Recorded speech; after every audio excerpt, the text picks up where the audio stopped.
lalu pelakunya melaporkan ke pihak berwajib. Nah, gimana kondisi aku sebagai korban? Semoga bisa terjawab karena takut aja gitu kalau terjadi sesuatu padahal kita yang jadi korbannya, Iya, malah betul. kita yang kena karena kita melawan hukum. Nah, ini sama nih Bang, sama kasus SPI ini Bang. Iya, jadi Mirip-mirip.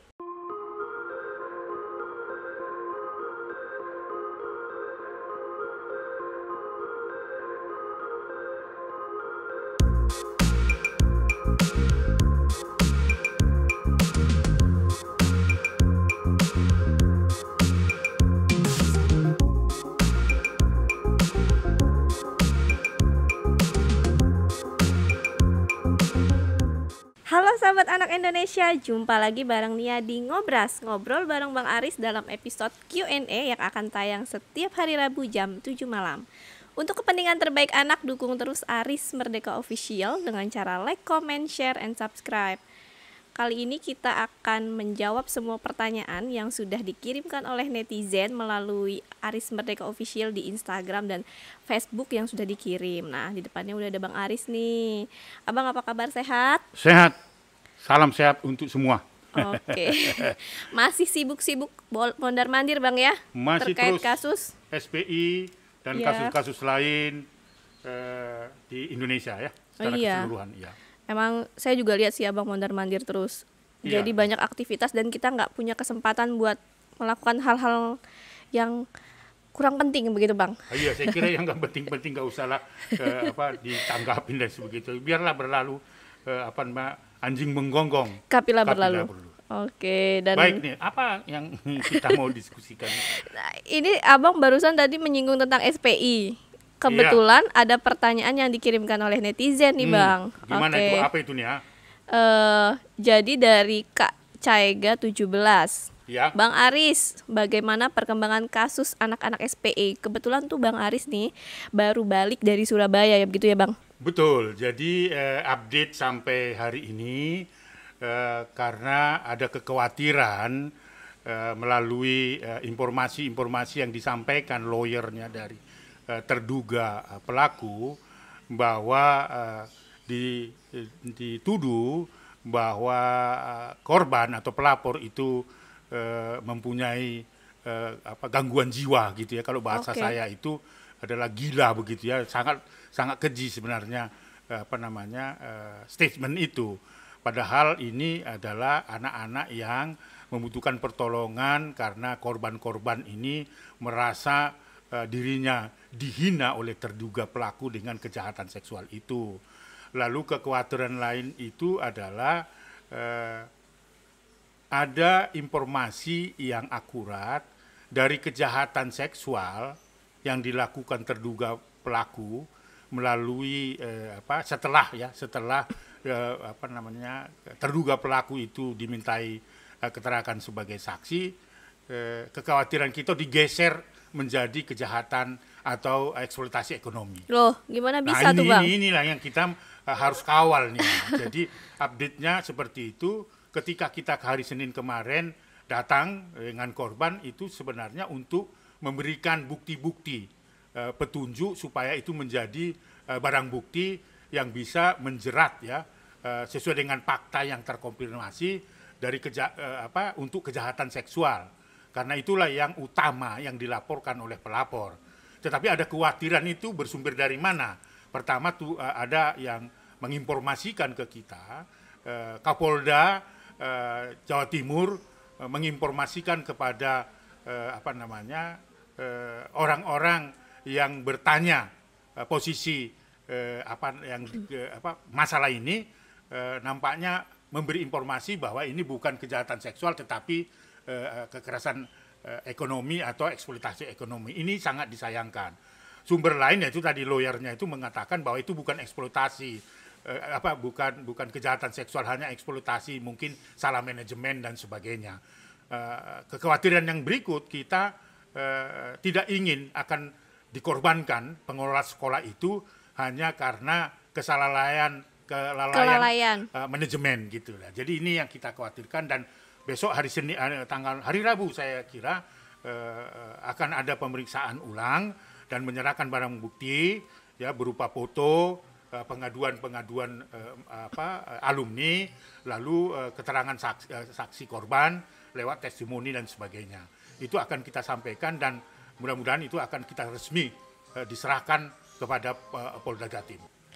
Oh, gimana bisa Bang? Kasus yang jelas-jelas, maksudnya kan dari korban ini kan ada beberapa saksi begitu ya Bang ya, dan itu dibilang jadi kasus eksploitasi ekonomi atau mungkin masuknya kekerasan fisik, jadi kekerasan seksualnya nggak ada. Iya, jadi dikaburkan gitu loh dengan cara-cara yang pemeriksaan yang sekarang sedang berjalan. Oleh karena itu kita minta supaya hari Rabu besok saksi korban akan menyerahkan bentuk bukti-bukti bahwa terduga pelaku sungguh melakukan kejahatan seksual berulang-ulang. Bahkan kita mendapatkan informasi juga dan kita akan meminta saksi korban, ternyata di 2007 dari angkatan pertama pun ada korbannya. Jadi bukan korban-korban yang sekarang melapor itu, tetapi sebelumnya sudah terjadi. Jadi sangat-sangat luar biasa kasus ini dan harus mendapatkan perhatian yang serius. Nah, oleh karena itu pada waktu yang sama ketika kita akan menyerahkan barang bukti itu, maka nanti akan ada penyitaan di tanggal 30 dan penyerahan itu, dan bersamaan dengan itu korban juga akan didampingi lebih dari 100 lawyer yang peduli dengan pelaporan dari korban-korban ini, karena ini persoalan serius. Jangan sampai itu beralih dari kejahatan seksual menjadi hanya sekedar eksploitasi ekonomi dan bahkan mungkin akan mengorbankan pengelola itu. Jadi si pelaku terduga pelaku ini akan lepas. Ini yang kekhawatiran dan harus kita kawal. Bang, saksinya kan nggak hanya satu orang dong itu untuk kejahatan seksual ini. Iya, justru itu. Maka kita harus kuatkan itu. Karena dari 14 itu sudah dinyatakan sebagai saksi korban dan sudah di EWAP, dan bahkan atas rekomendasi Polda Jatim itu ya sudah di visum. Apa hasilnya? Ya tentu emang hasil visumnya dari Polda Jatim itu nggak ada atau gimana Bang? Ya saya nggak tahu sampai hari ini kan belum diberitahu kepada korban pun apa sebenarnya, karena memang itu kewenangan dari Polda Jatim untuk menyimpan itu sebagai bukti pada persidangan-persidangan nanti. Sidangnya saksinya ada berapa orang total Bang yang untuk kasus kekerasan seksual dugaan ini? Saya kira kalau ditambahkan lebih dari 40 gitu ya. Lebih dari 40. Di samping 14 yang sudah diperiksa ya, sudah diperiksa oleh Polda Jatim.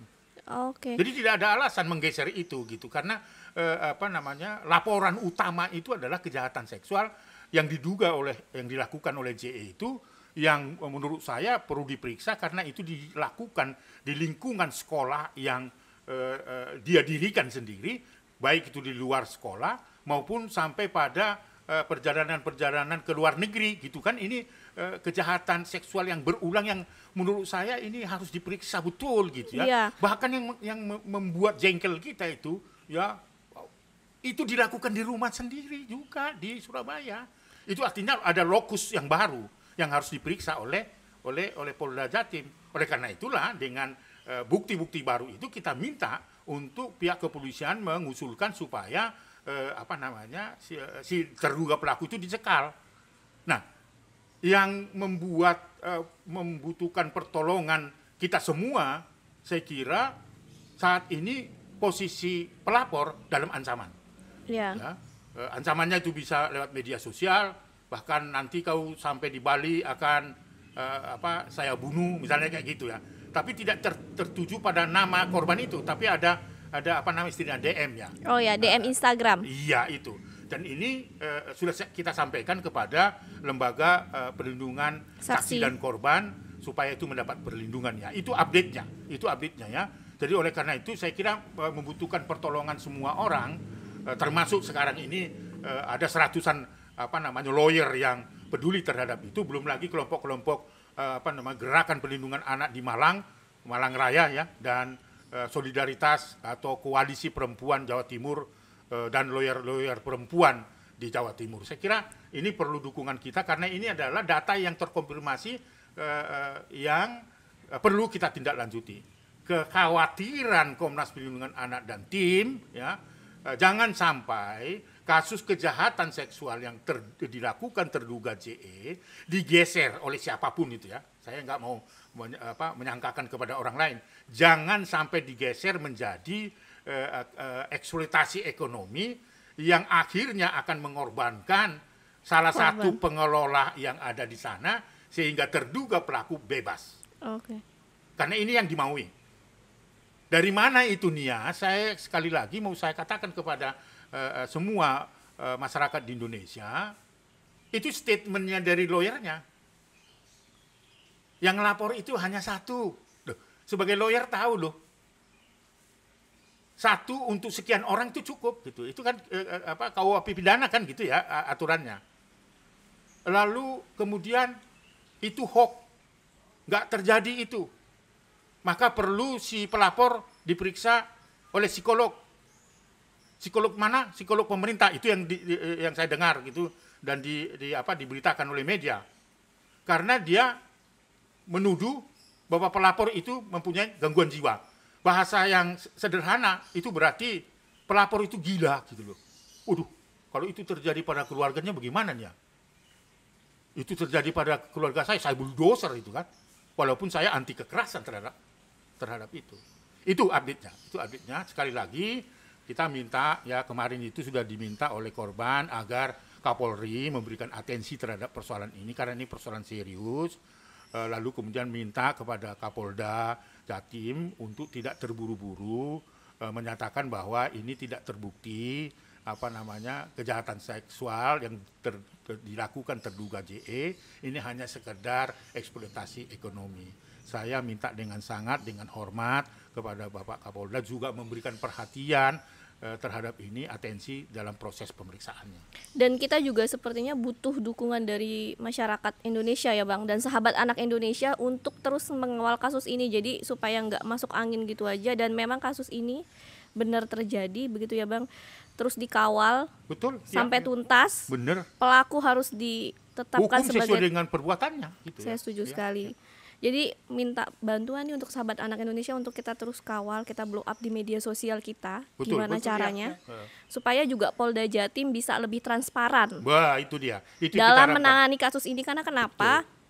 Ketiga korban sudah bertemu sama Ibu Menteri dan mereka sudah menyampaikan apa yang mereka rasakan. Jadi saya rasa apa sih yang menjadi pertimbangan Polda Jatim di sana? Mungkin untuk bisa berlama-lama untuk menetapkan tersangka begitu artinya dalam proses hukum ya. Iya. Dan tetapi supaya mempermudah pemeriksaan, buatlah cekal terhadap terduga pelaku ini supaya proses pemeriksaannya itu lebih cepat. Dan kita juga berharap semoga ini terus Bang, dikawal sama masyarakat ya Bang ya. Betul, itu harapan kita dan itu sudah dimulai ya. Ini kasus nggak main-main loh. Jadi saya nggak habis pikir sih kalau sampai sekarang masih belum. Iya, jangan dialihkan itu siapapun mengalihkan kasus yang sesungguhnya menjadi persoalan-persoalan kacang goreng gitu ya. Iya Bang. Betapa korbannya banyak ya Bang. Iya. Tapi ini terus dialihkan dengan kasus atau untuk kepentingan yang lain kita juga nggak tahu. Tapi harapan saya semoga Kapolda Jawa Timur beserta jajarannya lebih transparan dan tegas dalam menangani kasus SPI ini. Betul. Itu harapan saya. Oke Bang, kita lanjut ke pertanyaan selanjutnya ya Bang. Dari Kak Safitrim _ Kak mau tanya tentang pelecehan seksual. Iya. Bagaimana jika kita itu menjadi korban? Nah, kita melawan pelaku pelecehan tersebut, pelaku pelecehan sampai dianya terluka. Di situ kita menjadi korban. Lalu pelakunya melaporkan ke pihak berwajib. Nah, gimana kondisi aku sebagai korban? Semoga bisa terjawab karena takut aja gitu kalau terjadi sesuatu padahal kita yang jadi korbannya, malah kita yang kena karena kita melawan hukum. Nah, ini sama nih Bang, sama kasus SPI ini Bang. Iya. Mirip-mirip. Mirip ya. Jadi korban akhirnya jadi pelaku. Gitu kan. Padahal faktanya bahwa korban ini mengalami kejahatan seksual oleh si pelaku. Tapi karena terjadi pembelaan diri, ya kan itu muncul begitu ya, pembelaan diri mungkin saling pukul gitu karena harus membela diri si korban misalnya, lalu si pelaku terluka misalnya, kan seperti itu.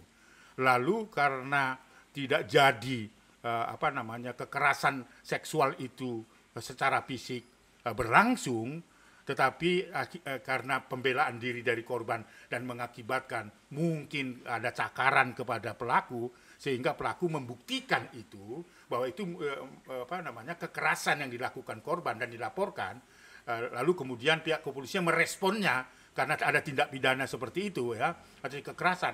Saya kira nggak usah takut. Jelaskan duduk persoalannya, peristiwanya, istilahnya kronologinya kepada pihak kepolisian. Saya kira pihak kepolisian juga profesional. Tapi kalau pihak kepolisian justru memihak pada pelaku, ini yang harus kita kritisi.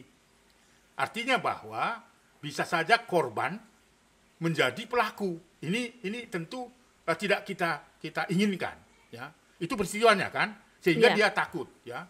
Bahkan mungkin itu diproses oleh polisi karena ada bukti-bukti cakaran, pukulan dan sebagainya, ya kan? Lalu kemudian percobaan perkosaannya tidak terbukti dalam arti secara fisik divisum juga gitu. Oh, nggak bisa begitu. Peristiwa itu harus dilihat kronologinya. Oleh karena itu kalau itu kesulitan silakan datang ke Komnas Perlindungan Anak. Karena Komnas Perlindungan Anak itu adalah organisasi yang patut untuk membela anak-anak di Indonesia. Kalau ada orang yang menafikan itu, urusan organisasi lain, jangan mengurusin organisasi kita sendiri. Orang kita udah sibuk kerja gitu ya, Bang? Kerja, inilah, peristiwa inilah. Ini kan harus direspon ya. Gak bisa kita nggak respon, diam saja, atau kita hanya mendengar peristiwa ini. Maka saya tanya tadi itu di mana terjadi. Kalau itu misalnya ada, dan mungkin alamatnya ada, kita bisa jemput bola. Kalau tidak, misalnya datang ke Jakarta. Atau kalau itu di wilayah Jabodetabek, kita siap untuk membantu itu. Jadi peristiwanya seperti itu. Jadi kronologinya harus jelas dan pihak kepolisian dalam menyidik ini, memeriksa ini, menangani perkara ini harus proporsional juga. Jangan sampai korban menjadi pelaku dan sebaliknya dan seterusnya. Jadi yang terakhir menurut saya, si pelaku ini harus bertanggung jawab sesuai dengan perbuatannya. Gak bisa. Ketika ini dilaporkan ke Komnas Perlindungan Anak, jangan coba-coba lari dari persoalan ini si pelaku itu. Mengubah ya seperti apa yang terjadi di SPI, mengubah korban menjadi pelaku gitu loh. Sangat menyedihkan kalau sangat gitu, menyedihkan Bang. Dan itu perlu pemeriksaan penyidikan hukum yang komprehensif dan sesuai dengan fakta. Oke, sudah sangat jelas. Untuk Kak Safitrim mungkin bisa langsung melakukan pengaduan ke Komnas Perlindungan Anak. Iya, saya nggak kasih ampun loh, nggak kasih ampun kasus-kasus seperti ini. Komnas Perlindungan Anak terus akan berjuang apapun hambatannya begitu ya. Benar Bang, setuju saya Bang. Ya, betul itu. Oke, kita lanjut ke pertanyaan dari Kak Reyina Bae-Bae. Apa katanya itu Nia? Komnas Anak menerima kasus umur 19 tahun ke atas kah? Kalau ada kasus di tempat kerja bagaimana lapornya? Iya, jadi sungguh disayangkan, bukan berarti tidak memberikan perhatian. Nah, Komnas Perlindungan Anak fokusnya adalah pada definisi anak, siapa itu anak di bawah 18 tahun termasuk anak dalam kandungan.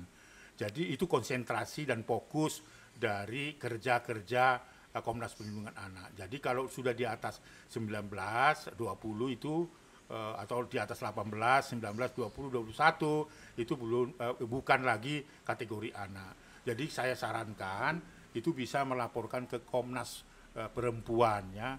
Kalau perempuan ya Bang? Ya kalau perempuan ya. Kalau laki-laki ya itu kan merupakan tindak pidana bisa ke polisi dan sebagainya. Jadi kalau ada unsur kekerasannya berusia di atas 19 tahun memang bukan lagi fokus kerja Komnas Perlindungan Anak. Tetapi walaupun demikian silakan itu laporkan karena itu merupakan tindak pidana ya. Kekerasan itu merupakan tindak pidana sekalipun umur di atas 18 tahun ke polisi saja gitu. Kalau perempuan misalnya dia korban kekerasan dalam rumah tangga, maka kita sarankan ke Komnas Perempuan. Saya kira Komnas Perempuan juga terbuka untuk memberikan nasihat-nasihat apa yang akan dilakukan. Jadi saya kira itu responnya Komnas Perlindungan sangat disayangkan, tapi bukan berarti Komnas Perlindungan Anak tidak peduli dengan itu. Segala bentuk kekerasan kepada siapapun, ya apa yang bisa dibuat oleh Komnas Perlindungan, apakah nasihat hukum, konsultasi dan sebagainya itu terbuka bagi masyarakat. Oke Bang, terima kasih. Nanti berarti Kak Reina bisa kalau kakaknya perempuan bisa ke Komnas Perempuan, iya. Atau mungkin ke Komnas HAM bisa Bang? Bisa ke Komnas HAM, bisa ke polisi juga bisa. Terbuka. Siap Bang. Kita ke Kak Pelangi .9876 Bang. Apa katanya lagi tuh? Permisi, saya mau minta perlindungan untuk saya. Kemana bisa lapor? Karena saya dilecehkan oleh orang yang tidak bertanggung jawab dan orang ini adalah anggota kepolisian. Aha.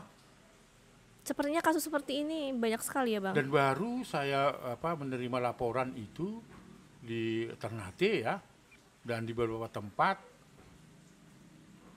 ketika seorang remaja perempuan umur 16 tahun kemalaman pulang ke rumah, lalu berinisiasi menumpang dan melapor di salah satu polsek, ya, kantor polisi. Tetapi naas, justru dia dilecehkan, bahkan di kategori masuk dalam perkosaan yang dilakukan oknum polisi itu. Ini terjadi lagi, dan ini sungguh memprihatinkan dan memerlukan perhatian dari Kapolri. Karena ini kejadian lagi nih. Kemarin juga kejadian yang sama, bahkan sampai dibawa ke hotel oleh oknum polisi. Ini kan mencemarkan nama baik dari Polri sebagai penegak hukum. Kemana mau ngadu itu kan tadi? Bisa mengadu ke Komnas Perlindungan Anak, yang terdekat tentunya ke kantor polisi juga kan, melaporkan bisa ke Polres dan sebagainya, kepada masyarakat, kepada pamong, kepada siapapun bisa mengadukan. Ini tidak bisa dibiarkan ya. Seharusnya aparat penegak hukum seperti polisi melindungi, bukan justru mencederai, melukai, dan merusak masa depan dari korban. Ini peristiwa dari kemana tadi mengadu? Kalau itu wilayahnya kita jelas alamatnya, kita akan berikan nomor telepon untuk mengadukan itu. Mudah-mudahan perwakilan kita juga dekat dari korban. Jadi kemana mengadu, ya kemana siapapun itu bisa mengadu, nggak bisa dibiarkan. Itu kan pertanyaannya tadi ya. Iya Bang. Kan? Mungkin juga dia takut kali ya Bang. Ya, jangan takut soal ini. Tidak ada lagi hal-hal atau tindakan-tindakan kejahatan seksual itu dibiarkan, nggak bisanya. Mari kita tolong. Oleh karena itu anggota masyarakat juga harus tolong. Harus mulai aware gitu ya Bang. Ini seorang aparat penegak hukum loh. Masa dia numpang di kantor polisi malah dia tidak aman? Seharusnya aman kan. Itu inisiasi anak itu sudah benar. Kemalaman pulang karena pulang ke rumahnya, kampungnya gelap dan sebagainya, takut ancaman dan mungkin dicelakakan orang lain. Dia berinisiatif datang ke kantor polisi, sudah benar. Tapi malah di situ dilecehkan, diperkosa dan sebagainya. Wah, itu nggak kasih ampun.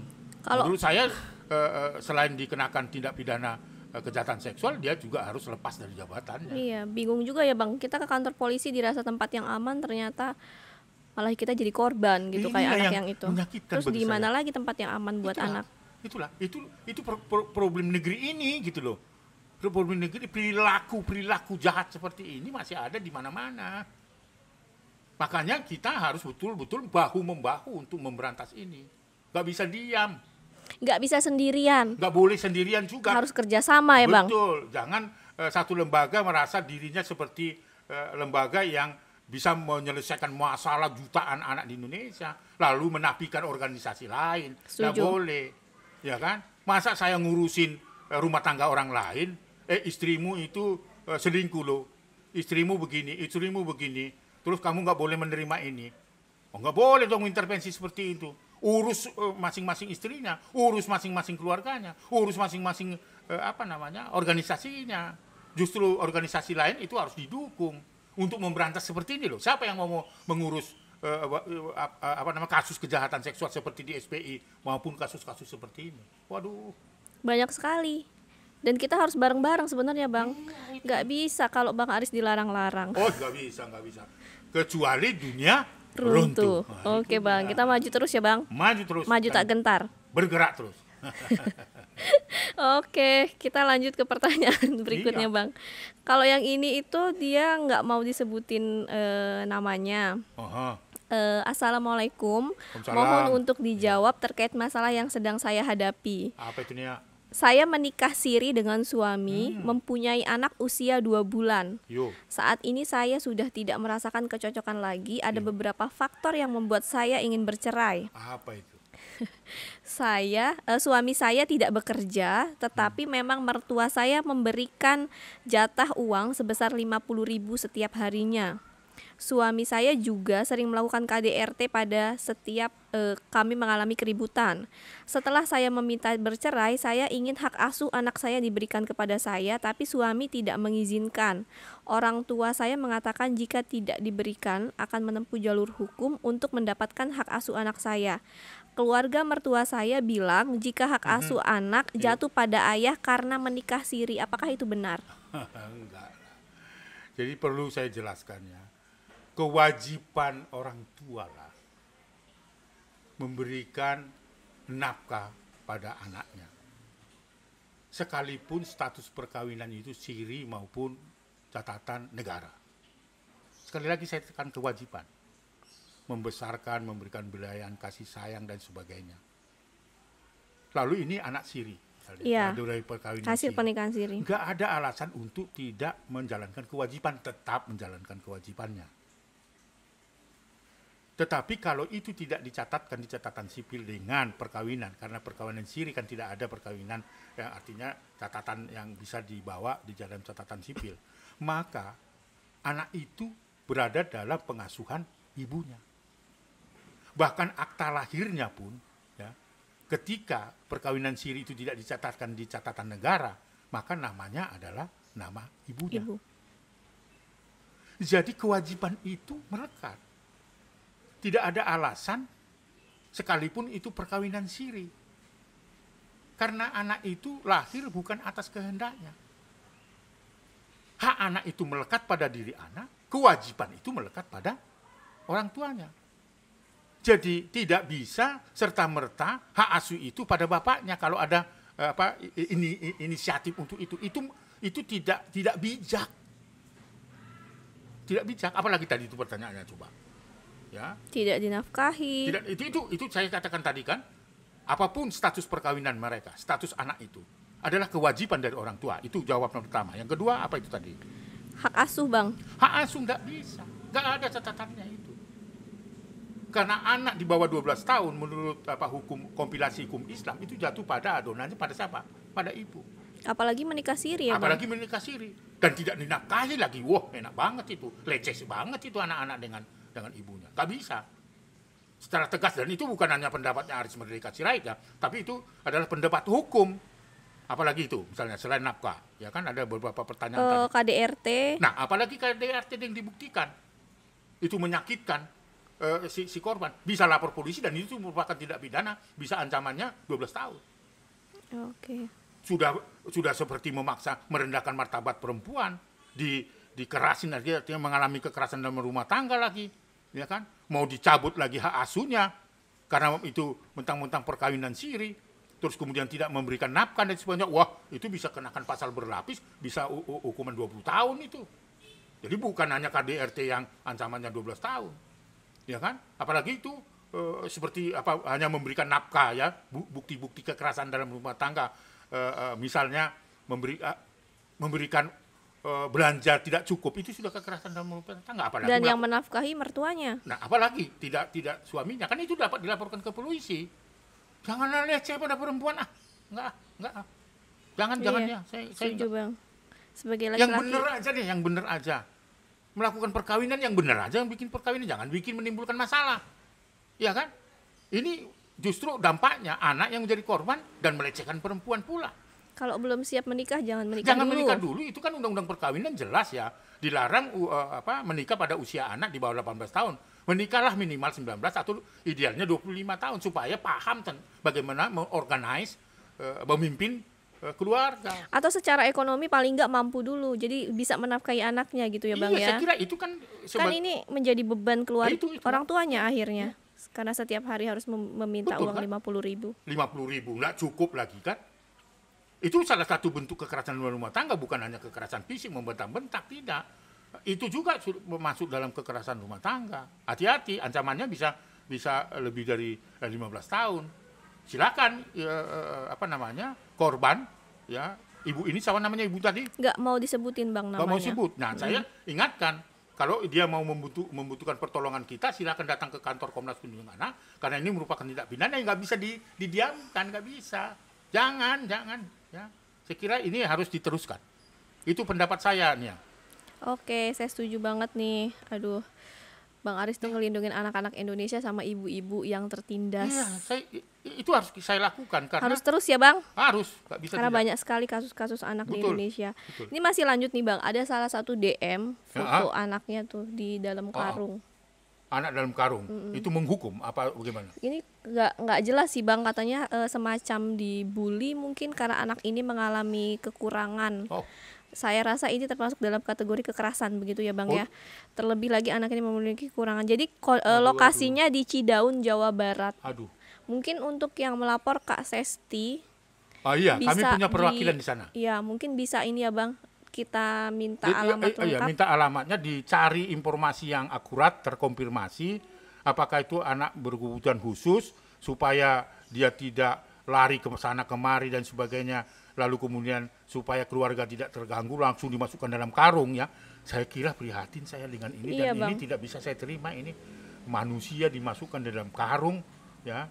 Saya kira ini hal yang perlu diadvokasi. Iya. Itulah kerja-kerja Komnas Perlindungan Anak ya. Tidak tepuk-tepuk tangan, entertain begitu saja ya. Karena banyak banget anak korban. Banyak Ini korban salah yang satu membutuhkan contohnya. Bisa bayangkan ya, Dimasukkan bisa dalam bayangkan dalam karung. karung. Saya kira jangan tunjukkan gitu. Oh iya, nanti diblur. Ya, ya itu luar biasa. Itu bukan hanya bentuk kekerasan, itu sudah bisa ditoleransi akal sehat. Dan saya kira nanti alamatnya diberitahu ke kita supaya kami punya perwakilan secara sore hari ini atau besok atau kapan kita akan lakukan tindakan segera. Oke, jadi bisa terus langsung diadvokasi begitu ya Iya, Bang ya. itulah kerja-kerja cepat Komnas Perlindungan Anak. Segera mungkin kita membentukkan tim advokasi dan litigasi untuk menyelamatkan anak itu ya. Oke, kita lanjut lagi ke pertanyaan berikutnya, tapi ini kayaknya berkaitan lagi dengan kekerasan seksual, Bang. Baik nih. Nah, Apa katanya? selamat sore, saya izin bertanya bagaimana melaporkan kasus pelecehan anak yang tidak ada saksi, tetapi berdasarkan apa yang diceritakan anaknya berkali-kali, terlebih yang melakukan adalah pemuka agama dan juga guru. Mohon bantuannya. Iya, jadi peristiwa ini berulang-ulang ya. Di Surabaya, di Sidoarjo juga kasus yang sama seperti itu. Ada pondok-pondok juga yang melakukan itu. Nah ini tadi apa tadi ya Nia? Jelaskan dulu lagi. Berulang-ulang Berulang-ulang. dilakukan oleh pemuka agama dan juga guru. Nah ini tidak ada toleransi. Jadi kejahatan seksual itu siapapun pelakunya Nia, itu tidak ada toleransi. Apakah pemuka agama, apakah ASN, apakah aparat penegak hukum yang seperti yang terjadi di Ternate, ya, setiap kejahatan seksual itu tidak ada toleransi. Apalagi itu dilakukan oleh pemuka agama. Silakan, di mana itu tempatnya, kami terbuka untuk membantu ini. Karena sekali lagi kami tidak toleransi terhadap itu. Siapapun kejahatan seksual harus betul-betul kita perangi ya. Tentu dengan pendekatan tidak dengan kekerasan, tetapi dengan hukum. Ya, sekali lagi itu tidak dibenarkan. Apalagi itu dilakukan oleh pemuka agama. Dan sekarang fenomena itu sangat banyak terjadi. Sementara banyak ya seperti di Jawa Timur, mungkin di Jawa Barat, mungkin di Sumatera Utara ada ribuan ya sekolah-sekolah berasrama, dan di situ sangat potensial dilakukan kejahatan seksual itu. Dan siapa pelakunya itu tadi, selain orang terdekat seperti orang tua, ternyata itu adalah pemuka agama yang seharusnya melindungi anak-anak. Oh, tidak ada toleransinya, tidak ada. Oke. Nggak ada. Nggak ada toleransi. Nah, pertanyaan terakhir Mas, boleh ya? Masih ada. Masih ada satu lagi Bang. Kenapa? Ini berkaitan dengan kasus kekerasan seksual. Waktu kita sudah habis Bang. Gitu. Padahal pertanyaan masih ada. Tapi minggu depan masih ada toh. Masih ada. Oke, Satu silakan. lagi ya. Silakan ya, silakan. Nah, ini terkait dengan kekerasan seksual, tapi dari Kak Cilaudre. Cilaudre. Halo Pak, apakah boleh untuk warga biasa? Nah, Kak Cilaudre ini warga biasa. Dia ingin membuat layanan pendampingan untuk anak-anak korban kekerasan. Oh, Nah, sungguh mulia, sungguh Boleh nggak, luar biasa. Bang? Boleh. Silakan berkonsultasi dengan Komnas Perlindungan Anak. Kami punya kriteria-kriteria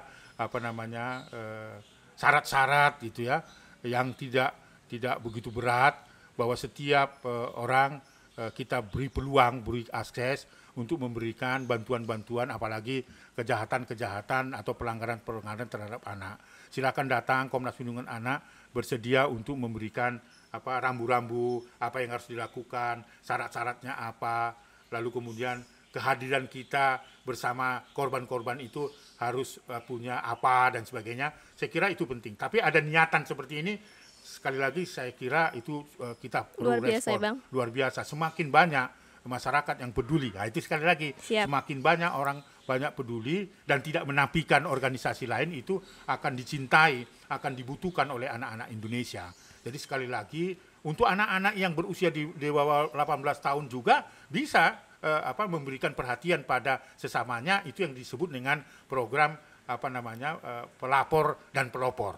Jadi anak Indonesia bisa menjadi pelopor dan pelapor tentang perlindungan anak. Nah, tentunya itu disampaikan kepada Komnas Perlindungan Anak, kepada pegiat-pegiat perlindungan anak di sekitarnya, kepada kelurahan, kepada polisi dan sebagainya. Inilah yang disebut bahu-membahu untuk melindungi anak-anak dari segala bentuk eksploitasi, kekerasan, penelantaran, dan penganiayaan. Jadi saya kira inilah semangat kita, semangat Komnas Perlindungan Anak, sekalipun ada orang yang membentur-benturkan.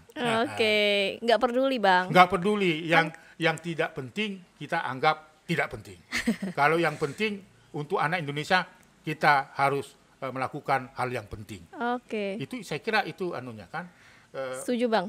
Serius sekali untuk anak Indonesia. Oke, dan semoga Abang sehat selalu. Masyarakat Indonesia dan anak Indonesia juga tahu nih kalau Abang sibuk bolak-balik. Itu dia harapan kita. Kemarin singkong saya sudah makan sudah habis. Saya juga Bang, saya rebus. Nah, bagi kita semua kalau mau kirim singkong dengan apa tadi? Tomat yang kecil-kecil. Yang kecil-kecil sama cabai gila. Cabai janda kata orang desa. Gitu. Ya silakan. Kirim ke kantor Komnas Perlindungan Anak. Kita tungguin ya Bang. Kita tungguin. Oke. Itulah upah kita mendampingi anak. Kita tidak membutuhkan bayaran gitu ya. Oke, cukup bayaran dengan singkong, tomat, dan cabai. Oke. Terima kasih Bang. Sampai ketemu di Q&A selanjutnya ya Bang. Iya. Semoga Abang sehat selalu. Betul. Terus tetap semangat menangani kasus anak-anak di Indonesia. Bener. Nah itu tadi sahabat anak Indonesia, ngobrol bareng Bang Aris dalam episode Q&A yang akan tayang setiap hari Rabu jam 7 malam. Untuk kepentingan terbaik anak, dukung terus Aris Merdeka Official dengan cara like, comment, share, and subscribe. Salam anak Indonesia. Anak terlindungi, dipastikan Indonesia maju. Sampai jumpa.